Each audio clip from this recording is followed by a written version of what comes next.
pain is a prod to remembrance. So it is awakening, an opportunity to awaken us. And so while that's not a universal response, that is the response, I think, that as at the deeper, more sacred spiritual level, that we are here to answer. And then that ignites that connection of the clarity, even if it's only a sense of what our purpose is. But it puts us on that path of purpose. When we can regard our pain as purposeful, the suffering as serving a role. And then it doesn't have to be sort of this, banishment to suffering for life, but as a inspiring point, as a wake up, if you will. Sometimes it comes on quite suddenly. And other times, in my case, it was more protracted, occurring over time. So yeah, one only need to look toward the hero's journey to understand our quest and that through that light. Hello and welcome back to Paranormal Perspectives. Once again, I'm Stan, your very friendly presenter who talks a lot of nonsense a lot of the time, but equally as interested in the paranormal as all of you are, kind of on that quest to understand our universe and the wonderful world that we're part of, really. So tonight, we have quite an interesting conversation ahead of us. I'll be speaking to Chris Sansone. Hi, Chris. Thank you very much for being here. Thank you, Stan. It's a pleasure to be here. No, thank you for taking the time. I think you do have a lot to teach us this evening. So my understanding is we're talking about your book, really, and also to understand your story, though. So your book's called Longing, A Pilgrimage to Your Quiet Power Within, which is an interesting title because it implies, of course, a journey. Power, obviously, power within, though, but the quiet power, which I find is quite interesting, though. There's like a silence to it, though. It's like the silence is the strength in which you embark upon the journey, if that makes sense. So yeah, much of our life is all about this school we're part of in this world, really. We're in this sandbox to experience the limitations of life and understand the ebbs and flows of reality, really, going through all the bad and all the good and all the things that make us what we are, really. So I find your story quite interesting because it speaks to that conversation and that struggle and journey we have within ourselves. And it seems like, to me, the universe isn't really outside of ourselves. Maybe it's within. We access maybe what's within ourselves to understand what's around us. So thank you very much for being here. And before I start this conversation, really, the people on my podcast may not know much about you just yet. So if you don't mind, Chris, just telling us a bit about yourself, really, what started your journey ultimately. Thank you. I would describe it as a protracted experience that began in adulthood, really in childhood, and making sense in a much deeper way about sexual abuse that I experienced as a boy between 12 and 14 years of age. And then trying to put that into context of how, from my frame of mind then, how a benevolent God could permit something like this to happen to a child and children like me. I became very active in the advocacy side of preventing child sexual abuse. I was a spokesperson for several nonprofit and advocacy agencies, and stories would surface continuously about the difficulty that people encountered of all different kinds of socioeconomic backgrounds. But one thing was common is children suffered at the hands of an adult. And I found that difficult to understand. And then finally, over time, began to see this as somewhat of a spiritual quest, an invitation then to go deeper into my own resolve and what I was really, truly here to accomplish as a person. So as a child, I was tagged, if you will, with the experience, and then moved into a wider awakening. And that awakening took many forms, began, I'll say early on with psychotherapy. I actually, hallucinogenic drug use or mind-altering drug use and marijuana and acid in times of LSD in times of high school and college, that I began to see a different reality. It was difficult to interpret it. So I had a revelation of a different reality. But then over time, as they say, it can open the window, but it's for you to step through. And that's when I began a very serious quest and became very committed to that as my part of my life. And it led me through psychotherapy, as I mentioned, working with a very skilled medium, was a channeler as well. And one of my study tools was the I Ching, and really opening to what the Oracle had to say. I was consulting I Ching continuously for about 3 or 4 years. I finally committed to, as an adult, making midlife transition into the doctoral program which I completed a degree in human development. And then that whole atmosphere of learning and exploration and providing fertile ground for us adult learners to explore the deeper aspects in the different realms of human consciousness and our responsibility to that as social beings. All of that just opened a gigantic field for me beyond what I was accustomed to. It was it provided a tremendous amount of skill in learning how to learn and hold myself as a at my, becoming my own protagonist and trying to understand and make sense of my own experience. So one thing led to the other, and many years later, as it turned out, I was led to writing this book, Pilgrimage. This pilgrimage in and of itself. I'm really sorry about the challenges you've had at Thank you. childhood. I mean, I can relate to that in so many ways. We Mhm. often we're born into this life with, you know, an expectation of trust, I suppose, and maybe not having experienced being unsafe and, you know, adults as such. That, but yeah, I mean, kids do go through these kind of things, but I do like to think us going through these situations do lead us on these journeys to be better, more compassionate people. Because, you know, would you say that, would you be where you are now without having that experience? Do you believe that's part of your development? Absolutely. I'm quite clear of that. In fact, one of the beginning chapters in the book, Longing, is foretelling this experience that I had where I finally said once and for all no to the behavior of my abuser. He was a classic, as they call, groomer type that worked himself into structures of trust within our family and school, beginning with our school and such. Being able to really close that was where I asserted agency in my life. And that point, those points came twofold. One at 14, happened to my 14th birthday. And then once again, when I was 15, almost a year later, exactly. Those kinds of claiming of my life and then being able to interpret my experience through a self-compassionate lens as opposed to one of guilt and shame, which accompanied that, but it wasn't the end reach as it would be. I learned to have compassion for myself. And that, of course, Yeah. then that compassion spreads to others. It's not a self-contained, it's an experience that is due to be broadened. It's the broadening of the self and then broadening of the self within relationship and understanding of others. So all of that was instrumental in me being able to embrace compassion from, yes, myself and by extension others, which led me Mhm. to understanding and seeking to support others.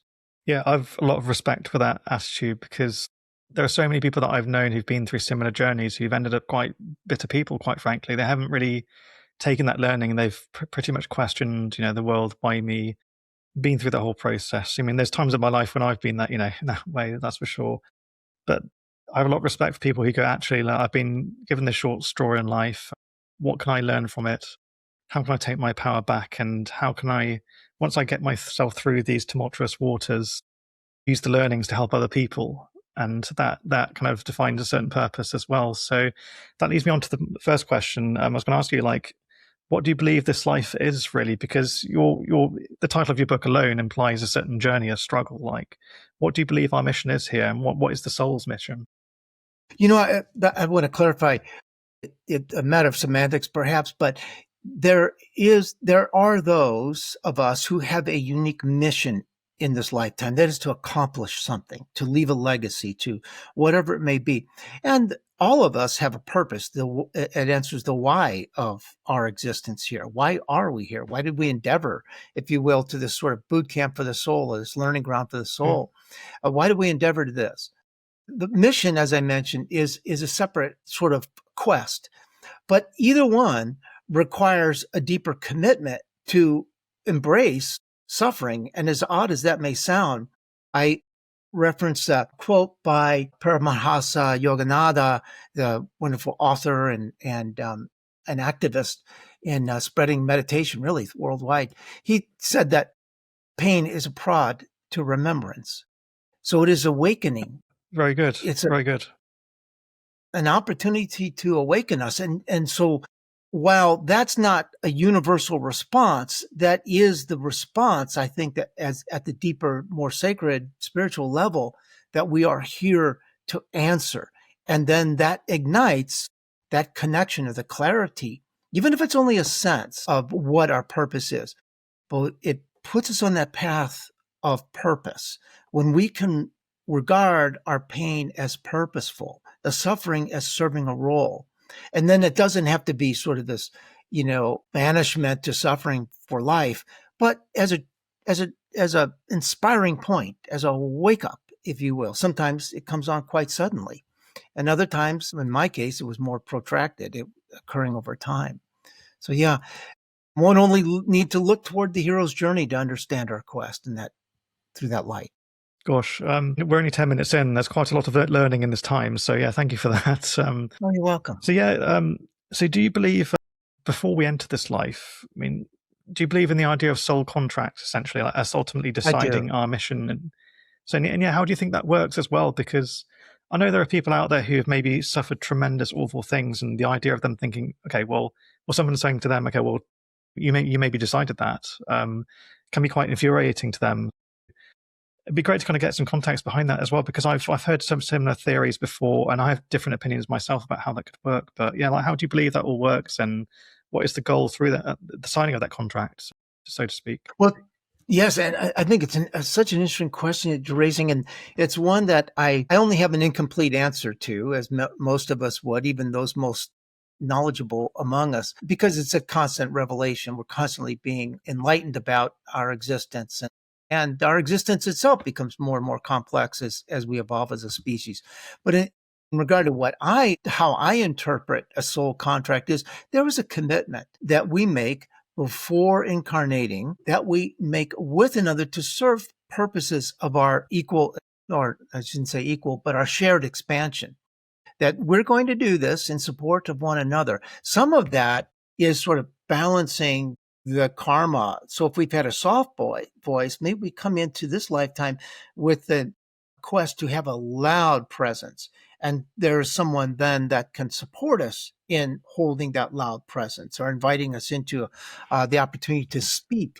So it could be that, and it could also be more sort of progressive, meaning that we're reaching toward a higher mission or purpose and a conquest in our life. I believe that I've had this mission to write longing, as it turns out. It came to me, for example, with in a session with a psychic medium who I trusted over time.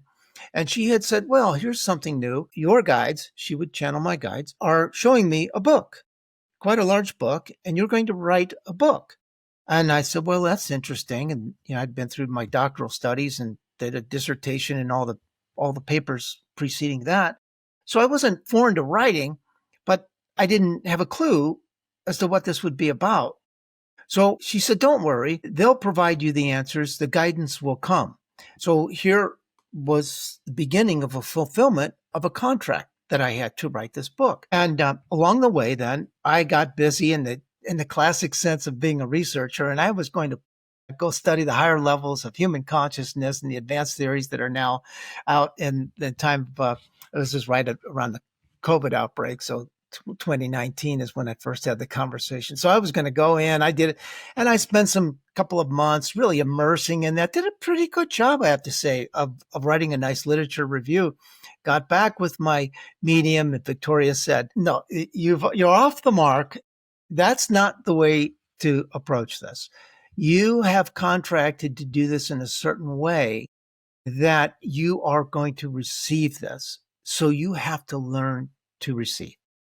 And I was a little miffed, went back to work eventually, and with a little bit of an edge and a little defiance, I took a tablet of paper and a pen, lay down on my floor one evening, again, middle of COVID. This was it was January of 2020. Everything shut down.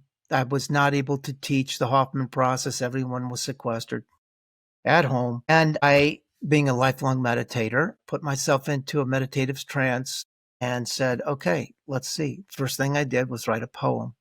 It's called Begin. It's at the start of my book, Longing. And then I proceeded to fill an entire entire tablet of paper. Did so for the next 10 or so nights. And this was free flowing. Some of it was often poetic and much of it repetitive. And then and some of it quite profound, and some of it not so much. So I had to go to work on this. But once I did meet back with Victoria, she said, "Well done. The message is you are on it. You're doing it. Well done." And so I proceeded to complete the work some 4 years hence. And one of the instructions that my guides gave me, and this is to our earlier point, is that I need to interview people who have had these kind of experiences that I've written about. These profound life-shaping experiences, many of them adverse. And this is to ground your work. Otherwise, it may seem nice in theory, but what's this look like in life?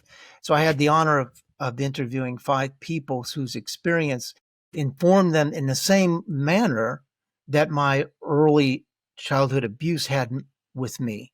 That was quite adverse.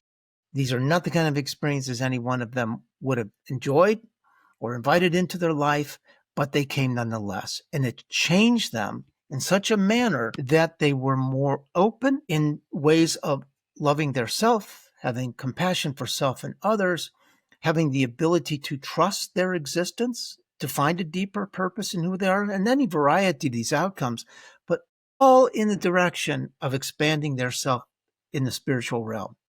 And I did actually pre-select for that. I was a student of post-traumatic growth theory and knew that some people, well, we all have some form of adverse or life-shaping adverse experiences.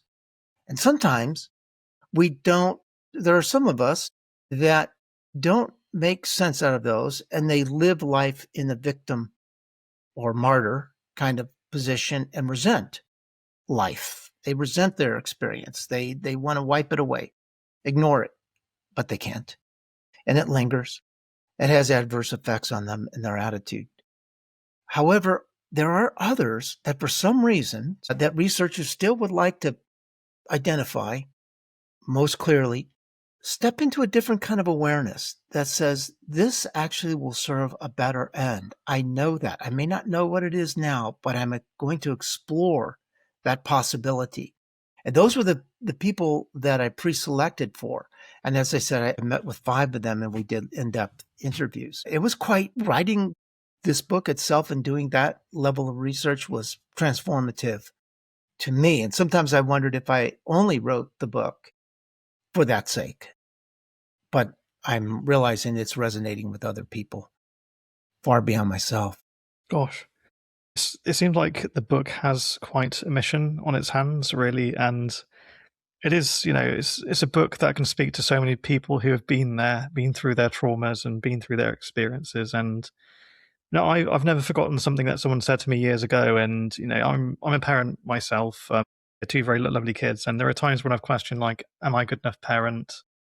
Have I done a good enough job? Because one of my parents was not particularly a nice guy, let's just say. So hence why I relate to your story in some way or form. And and sometimes I think, have I done a good enough job? But this person said to me a while ago, children choose their parents before they come here. When they choose, they see the entire journey from start to finish, and they already know you're good enough for the job for arriving here. I know that doesn't answer every relationship with every parent, because there are, parent and child relationships that do break over time, or they aren't, tumultuous. But either way, they give you the necessary boost in whichever way that journey goes to become a better evolved being. So yeah, when I do doubt myself, I go, actually, my kids chose me and my partner, and that in itself means we're good enough. And it's almost like we've already done the job. So now we're just living through the motions. That sometimes gives me a bit of a boost. Mm-hmm. As to say.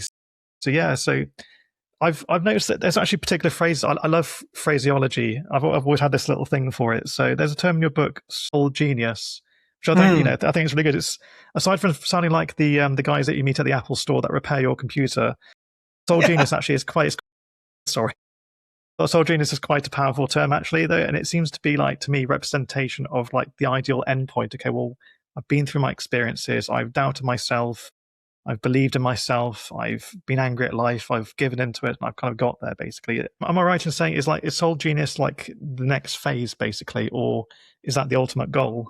I think it's actually both. It's the ultimate goal to reach this point of ascension where we have no need to reincarnate into this lifetime, and the incarnation process is over. So that's the end goal of all souls, is to reach that point. I also believe it's a process, that the process of acquiring genius, and I often refer to it as accumulating wisdom, that we are here to gather with, to learn and to love, our chief quest of any soul in this incarnation. So yes, I think that that's sort of a crowning point to reach the genius, but then it's also a process of reaching genius. I also refer to karmic power and building the capacity for acquiring, and acquiring the capacity for genius. So our capacity early in the early incarnations of a soul is fairly limited. There's only so much that a soul can accommodate. But as we grow, just like us human beings in this consciousness that we enjoy, at our mental, emotional domains, we can accommodate much more ambiguity, a lot of variety, tolerate paradox. Anyway, that's what the soul's capacity, as it expands, is able to accommodate. And so that's building soul genius. And in that process, we're actually acquiring more and more wisdom about how to be. And therefore we are called upon to teach others, both in this realm and beyond. So there's an ascension point, and some of those points of the ascension, the steps to the ascension, is a higher capacity to interact and support others in their quest. Excellent. Okay. I also have another word is focusing on the longing aspect of it. So my understanding of longing in the way that you said in your book so far is it's a catalyzer. The longing is the pull. It's almost like the rope leading from the heart to your destination. Ultimately, it's a force. So is it right in saying it that way? And ultimately, like, what is the purpose of longing? I think that's an excellent way to put it. Is that is sort of the tether to inspire us. Otherwise, being in this material, sort of very low density kind of suit that we wear that transports us into this earthly realm, it can be fatiguing. And if we in one frame of mind, another frame of mind, the body is the vibration, the vibratory housing, or the receptor for connecting with much greater levels of vibration. So it depends on how we work with it. But to answer your question more directly, I really think that, yes, we have this relationship to a dissatisfaction that's inherent to us as human beings. Most of us try to solve for that. At some points in our lives, we may commit to it fully by materialism. We're going to get more money, more cars, more houses, more real estate ownership, blah, blah, blah. All of those kind of things. Or we might attempt to solve for it through relationships. And some of those can get quite busy and distracting, or we may overendow our relationships with responsibility to make us happy. We can also find other ways to, psychoactive drugs or drug addiction. I'm talking about, in the extreme, in the abusive kinds of domains. Those are all distractions, where in fact, if we turn inwards, we say we are inherently dissatisfied, and that is by design. So again, prod to remembrance, that suffering is reawakening us to something that is far greater than anything in this domain as embodied beings can gratify. We are here on a higher quest. And so we will never fully, unless we're an ascended soul and we reach that maximal capacity and our genius is struck. But until then, we always are living with this sense of dissatisfaction. And that in and of itself can infuse us with motivation and energy, higher vibrations, without trying to, if we agree to within, to not pressure ourselves to make it go away or to fill it in some way, but to hold it as a vacancy that's actually calling us into the deeper void of ourselves and enjoying that quest. Got it. That's very well said, actually. Yeah, it does seem to be like the commonality that links us all. Like, it doesn't matter what religion you follow, whether you're spiritual, whether you're not religious. whatever your journey is, we all have that form of longing. And even if it's just simply the mechanics of our body, we always long for food if we're hungry. We always long for oxygen when we can't breathe. It's almost in our soul itself, it has that natural empty space, that void that we wish to fill. And us being very materialistic beings, ultimately, we're operating within this reality. We try and fill that with various different things. So yeah, I'm very much at a part of my life now where I'm beginning to move away from all the things that I pursued when I was just a bit younger, when I feel like I needed to get certain things to get the approval by certain people, and to then approve myself, which is it's a journey that just infinitely loops and you never get anywhere. I began to realize, actually, once I strip those things away and take the little things that make me happy every day, then I begin to realize, actually, that longing, it becomes a healthier longing. So rather than longing to get the approval of X, Y, and Z, it then becomes longing to be better, the better version of yourself, to be on that journey and be more receptive to the world. So yeah, I can very much relate to that. And so that kind of leads to my next question. So you mentioned about the blending of spirituality and psychology. I'm interested to kind of understand like your thoughts around that, because to me, psychology is like the humanistic understanding, like the human measure of the mind and the way the mind interacts with the world. And I know I'm oversimplifying that massively. And then there's the spiritual side of things where it's a hard thing to quantify, to record, and evidence as well. So I'm interested to see kind of like how you merge those two together and how an understanding of both can help each other. Mm-hmm. Well, I think that's an interesting question, is to look at the intersection of understanding human psychology, whatever framework we choose. Transpersonal is my chosen domain, where I look at the higher purpose of us being, and therefore we're investigating higher levels of consciousness, and that we are actually on an evolutionary quest in that sense, from matter to ethereal or spirit or auric, however we want to call it, or from matter to spirit. I like what you said too about having a natural empty space, and we could even call that soul genius, is reaching that sort of state of enlightenment where we are so comfortable with not knowing. We are comfortable with being open, and we don't have to fill this. We don't have to provide answers to ourselves. And part of that is, I think that gets us there, is the awareness of us as mental beings, that we have a brain, and we are endowed with this physiology that can create quite complex structures of ways of understanding and making sense of the world. And then it also can corrupt us and lead us into ways that are machinations of frustration and anger and malice and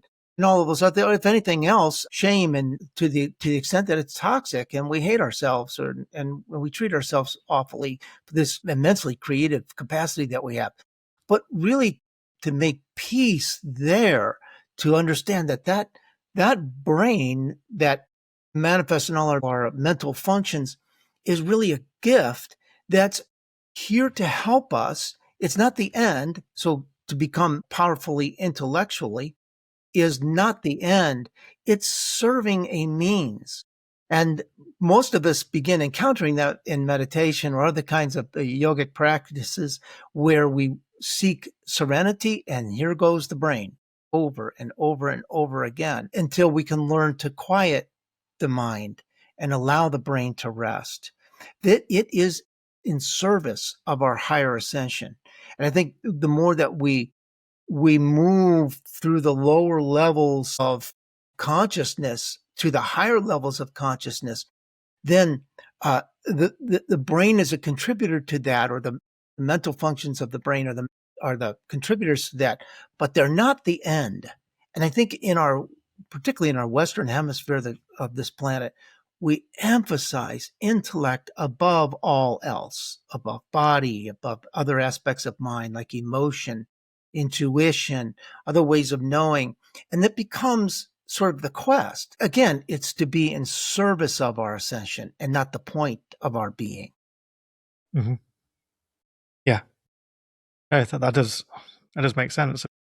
It poses so many questions. But yeah, I mean, it's hard to understand like where our intellect does come from, because I've had conversations with people recently about the nature of consciousness, about where it sits. Because you mentioned about the body being like almost a vessel of sorts, I suppose. I mean, I'm very much of the belief, like I had a near-death experience when I was younger, and I experienced consciousness outside of the body, which was then tangibly explained in reality years later, where I actually discovered places I saw in this. So to me, that was my evidence that we seem to be conscious. I then think, okay, well, we have the psychology of our brain, like understanding the way it works within its physical, physical brain. And then there's consciousness outside of the body. So I'm kind of curious to say as well, like, where do you think consciousness sits as well? Like, to me, it seems to be, my best definition is a transmission in a way, like we're radios, where we're beaming in temporarily. We could be operating from somewhere else. That's just my point of view and from my experiences, really. And other people have described it as being just, almost like almost a possession in a way, really. We're possessing a body temporarily for a period of time until it's no longer needed. And some of us just simply think we're just simply chemicals processing within the brain itself, limited within its means, and eventually we'll experience non-existence. So I find that whole fascinating of different interpretations of what consciousness is quite fascinating. So curious to see kind of your take, really, from your experiences. Well, I like what you just said. And to underscore that, you talked about the, sort of existing outside the self, but then also recognizing that within the brain, there's a sort of a consciousness that's unique from that experience outside the self. So where does it exist? Is that the core sort of point of curiosity? Yes, I don't absolutely. know. I don't know. The closest that we can get in this realm, and I talk about this in Longing, are the layers of self that we actually are embodied within, if you will. So literally the body exists within these auric layers. I refer to those as the 5 koshas. That's one Hindu way of describing those. And other ways are the auric fields that correspond with the 7 chakras held within the body, and literally held within the body, these energy centers that are receptors for greater energies outside of self. So there's a consciousness that resonates with each one of those 7 chakras throughout our body, and then those 7 chakras radiate out within self in sequence, 1, 2, 3, all through 7. And so that's the best I think that we've got sort of empirical data about. So there are seers, people who, and you might have had this experience in some limited or expanded fashion, but people can see those layers and they cross validate. They share their evidence with others who can see. And we've stacked it up into these wonderful diagrams and theories and understandings about working with those auric fields. So indeed, we have a consciousness that's radiating from the body. And then outside of that, I don't know. I don't know if sort of our shelled sense, this physical sense, collapses and, as we know it, dies to be recycled into other matter. And then that auric field lives on, and that we're here in this capacity to expand, to enrich those layers of our auric field. And perhaps that is the ultimate soul's quest, is to fulfill that. But I am quite convinced that, and I speak about this in Longing, is that we actually hold within us, and I'm circling my heart space there at the 4th chakra, that we hold within us this diamond essence called the divine light or spirit, or some people refer to it as God or energy, higher, whatever. But it's a pure light that gives us both the intelligence that we need to maneuver in this lifetime and fulfill our purposes and complete our missions. It also is made of love, that's quest for unity and compassion with others in a way that elevates all of us. So we actually carry that light within us. And I'm not to speak for you, but others whom I've read about and spoken to about their near-death experiences literally can leave the body. And that's what's considered the point of physical death. So the soul, I believe, exists outside of that domain. It can enter, depart, but spirit, the diamond essence, is always within. It's always within. When that leaves the body, then we're in a death state. That's really interesting, because I spoke to a good friend, medium of mine, and she's, I think, one of the most powerful mediums I've met, actually. She's shocking, like the stuff she says, but it makes sense sometimes. she speaks about the soul being fragments. She describes it almost being fragments of a diamond. Like you may imagine, like the diamond, when light enters, it splits into different colors. In a way, the single white light represents the soul in all of its elements, and when it splits, it represents the different facets of it. And her belief is that the soul can operate on different levels at certain times. So some people say they have walk-in experiences where essentially their soul leaves their body and another takes over. And it could be that, a lady is married to a man X for X amount of years, and a different phase or different facet of a greater soul takes over, and their personality very quickly changes overnight. It all seems to be part of some greater mission, which I don't fully understand just yet. But I do subscribe at least to the idea of there being kind of parts to the soul. And, it could be that, for the first 10 years of my life, I was Stan version 1.0. I'm now 40 years old and getting very old now anyway, so I could be Stan 4.0, but I could be the fourth different facet of a greater Stan, so to speak. But I find it fascinating that we seem to have higher versions of ourselves also operating on different spaces, because I've spoken to people about their experiences with spirit guides and their beliefs about them. And somebody posed an interesting question a while ago where they simply stated, okay, well, we all seem to speak to about the idea of spirit guides being separate, as in as another person that's lived another life. They play with the idea that it could be simply themselves operating at a higher level. So it's almost like a feedback loop in a way. Okay, well, I'm operating at ground level. My higher version of myself is maybe on the treetops, seeking above and seeing the greater landscapes, and then reporting back to home. So I think that's such a lovely way to explain it. Yeah, I've been finding that more and more true in my own life. I've been a student now for some 6 months, and I will complete the full certification and 9-month training in what is called somatic channeling. And somatic channeling really is an ancient form of connecting to soul and spirit within and without of self through the body.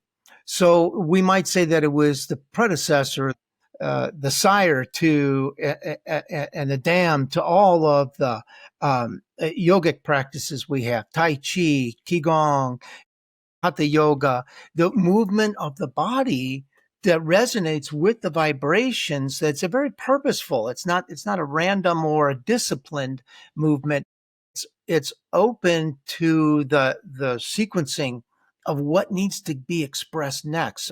I'm moving my hand up in the sort of the Sushumna column of that where the 7 chakras align. So it's often moving the energies throughout those.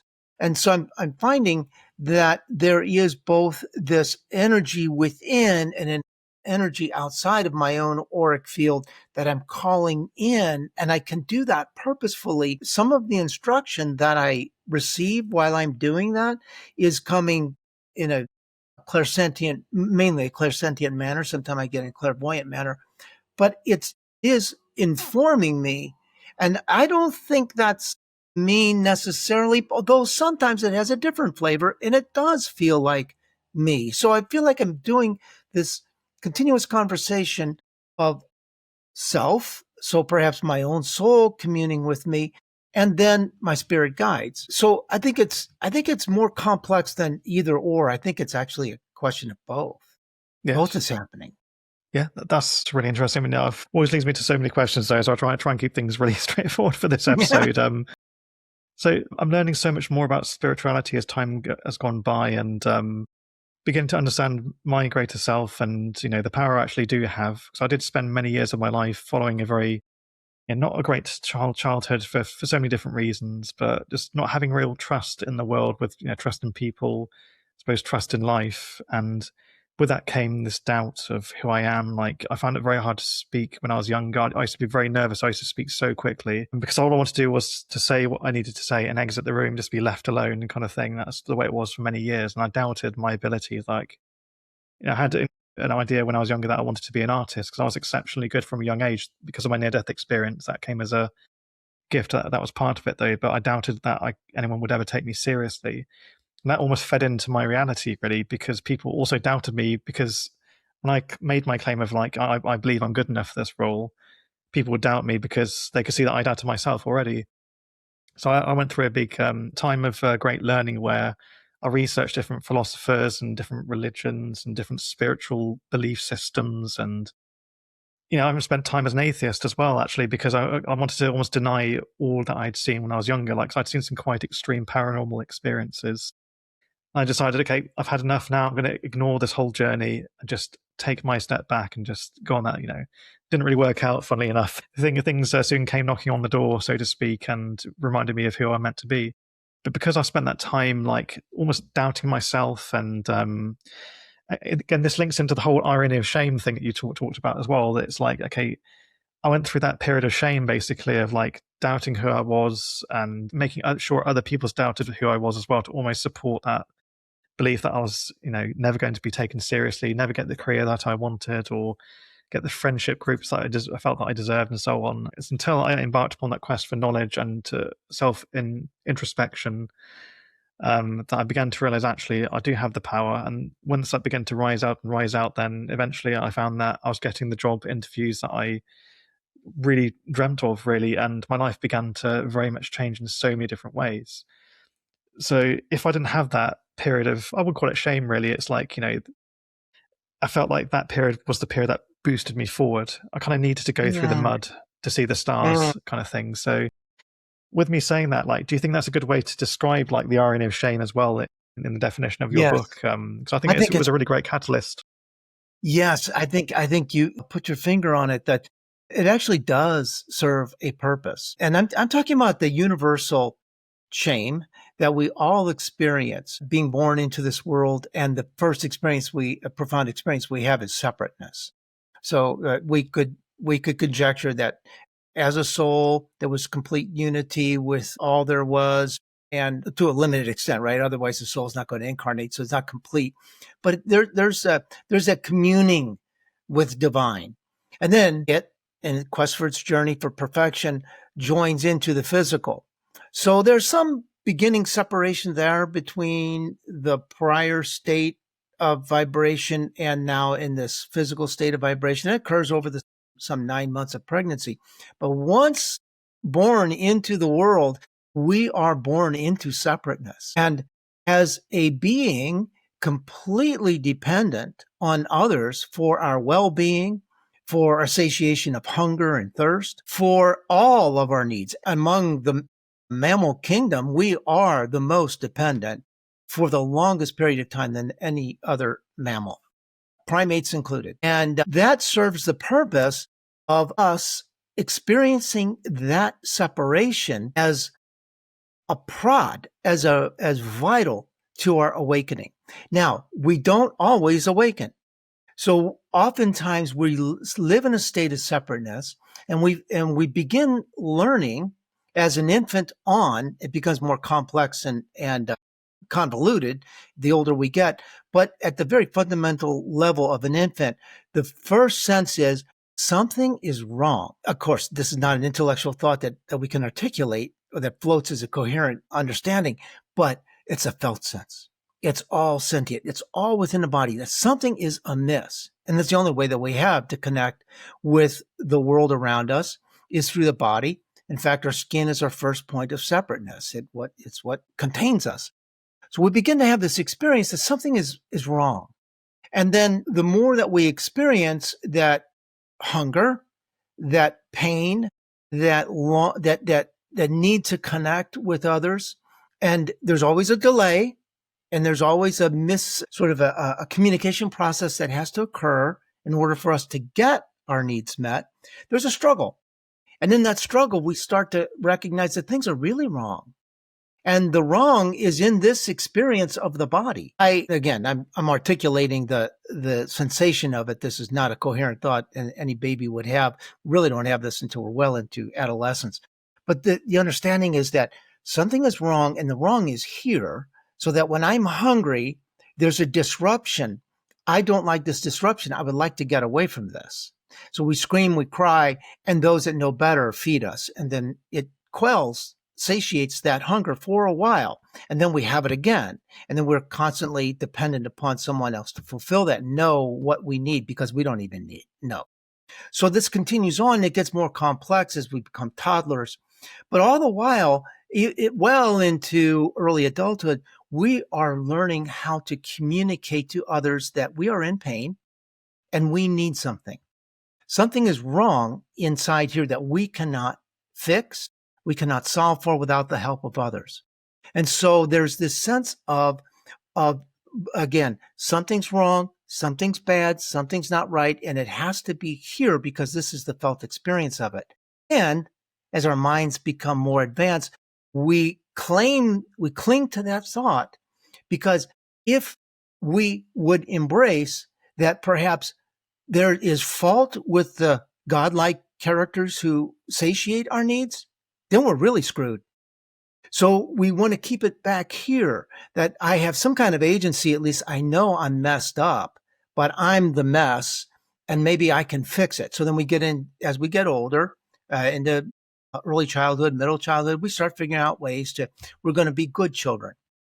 We're going to be just like mommy and daddy, or we're going to please mommy and daddy, or we're going to avoid mommy and daddy. And we're going to adopt their behaviors so that we belong. And we're going to match their ways of thinking and feeling so that we are still within the domain of their care. It isn't well until adulthood that we start to recognize that, perhaps before adulthood, but for many of us, it takes adulthood to say, I don't like myself. There's something wrong with me. And then there's labels, there's brands of that. I'm bad.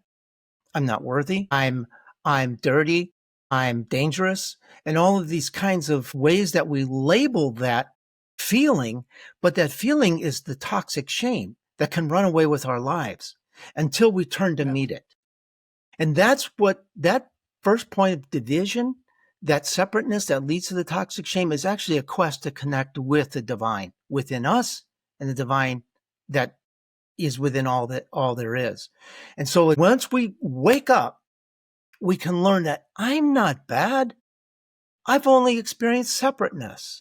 This has been a toxic experience. There are those who have abused me or neglected me or abandoned me in the process of all this. And I got that lesson even deeper and made it about me, but it's not about me. It's simply, and it's not even about them because they learned to do this too. So we're all doing it to each other. Now, true agency is, how do I open my heart to what I really want? And that's what the longing is about, because we are not here to live our lives completely suffering from this toxic shame and then leave, although there are many lives that end that way.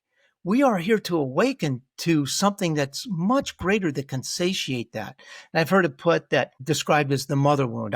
I refer to it as inherited lovelessness. I use a term by the Chandler and author Pamela Cribby.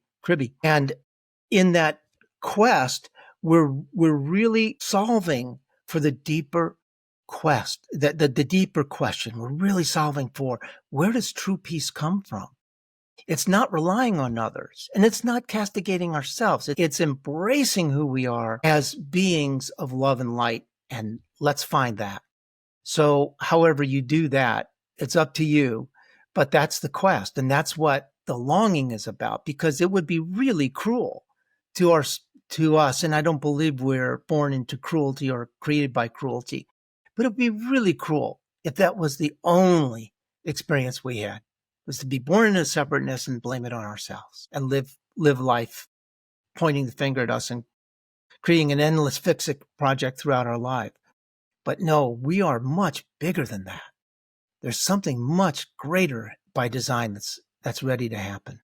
Sure, I think that's the perfect note to end the conversation on, really, because there's so much I've learned from this conversation, and there's a lot that you said. I mean, this is the first time we're meeting, and there's a lot that you said, which happens to be very similar things I've been saying over the last few weeks, and a couple of things actually over the last few years, really. So it's interesting that we all seem to have this linked narrative, really. So, and I mean, to me, it's further evidence that we're connected in some way or form. And yeah, in this life, we're separated in so many different ways, but once we do align with our higher levels of vibration, we do realize actually we can still access that level of connection.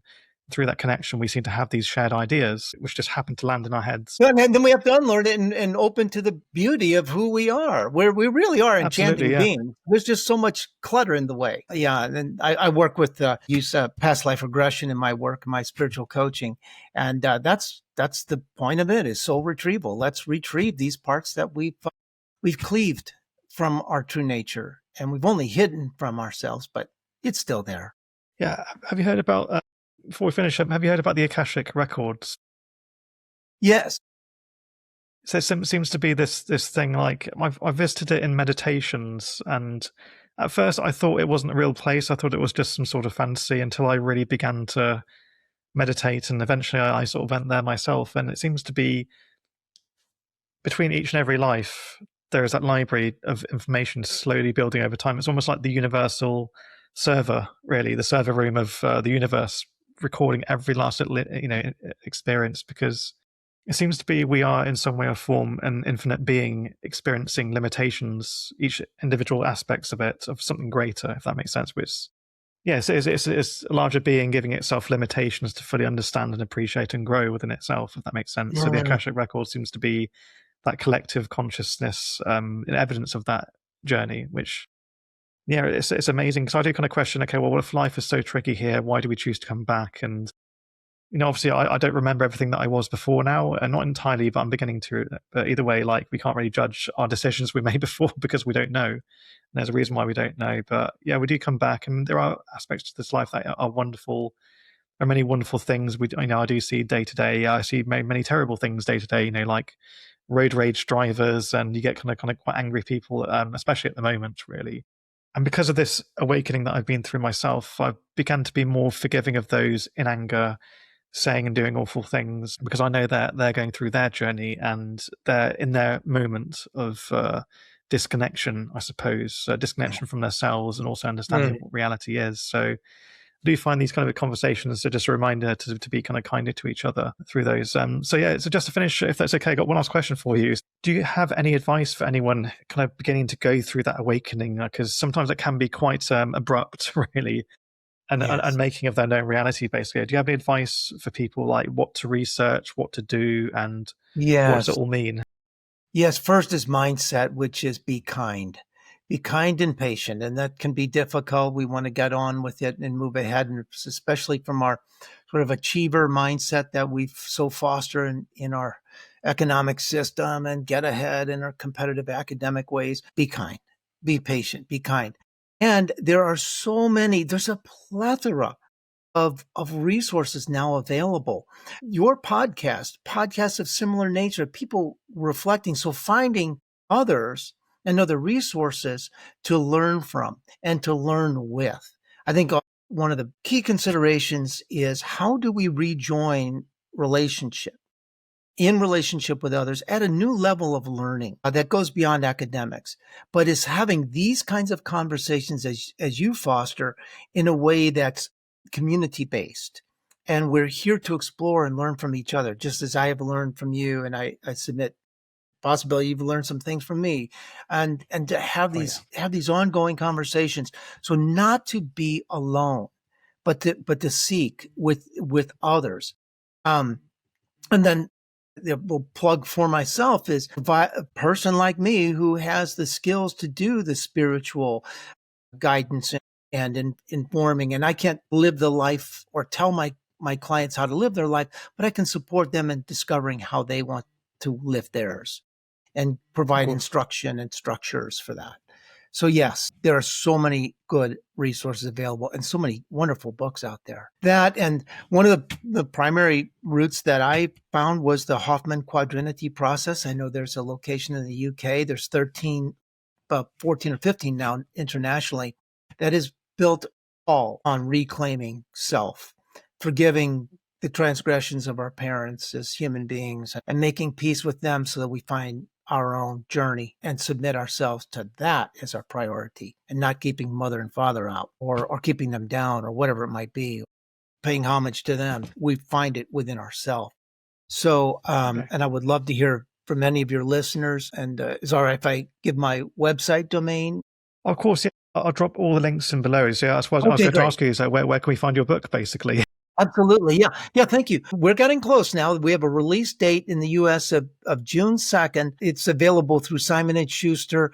They'll list various means, Amazon, Barnes & Noble, other booksellers online. And then, of course, one could order through their own local bookshop.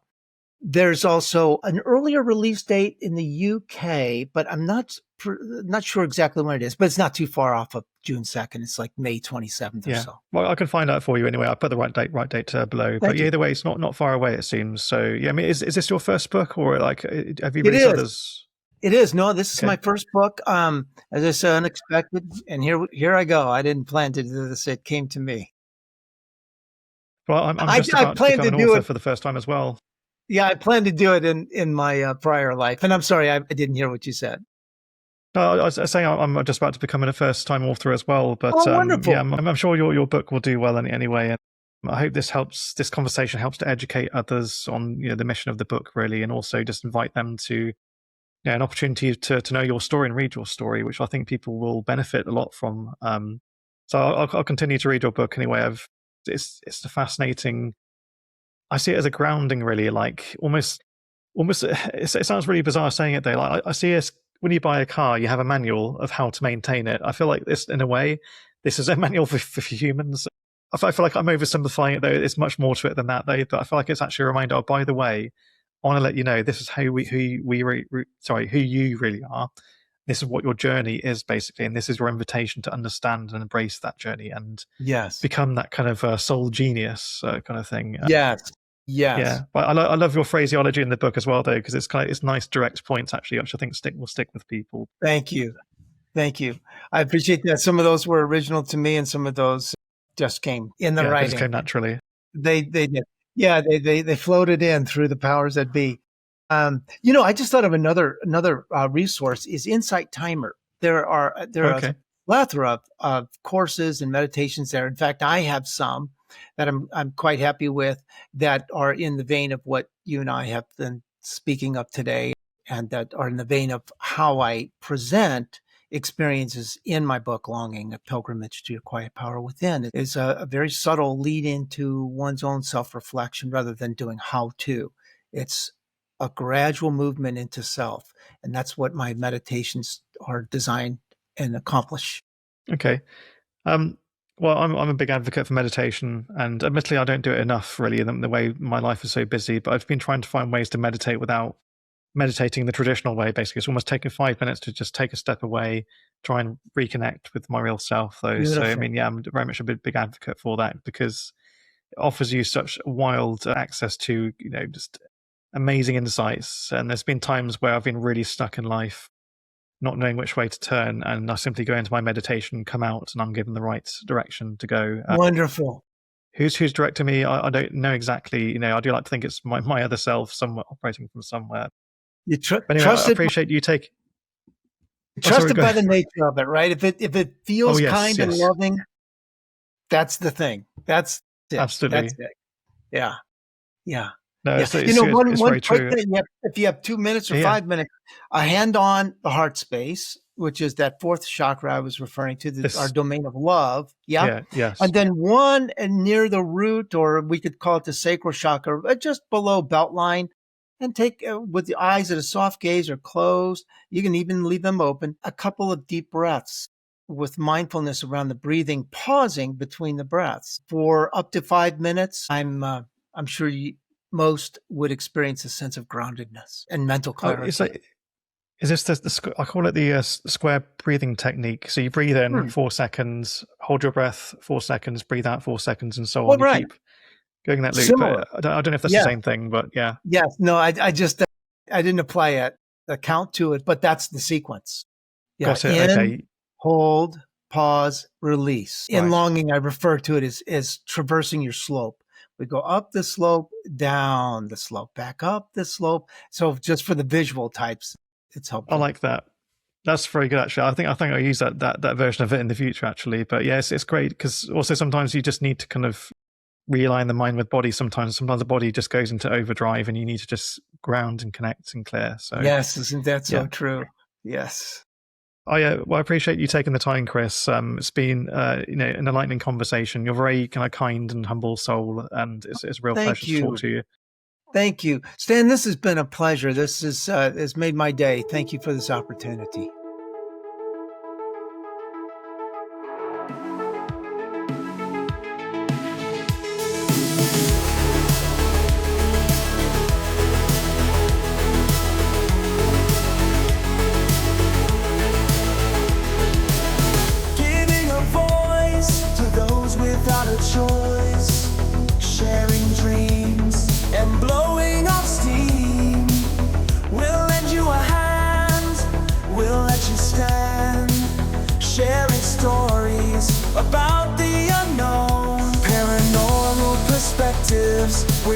here to inspect it.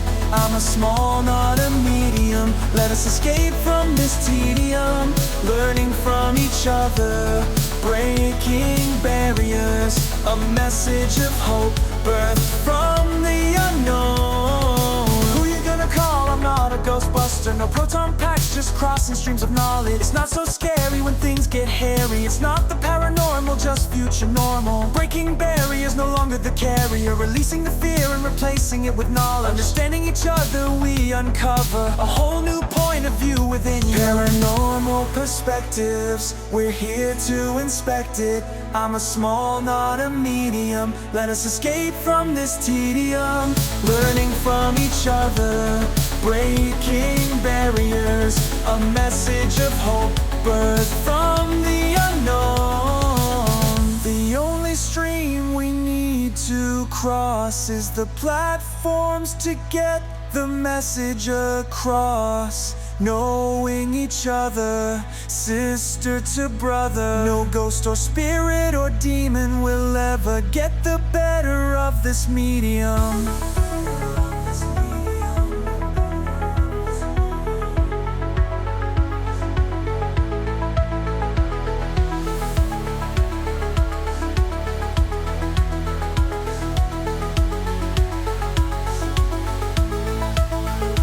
Paranormal perspectives, we're here to inspect it.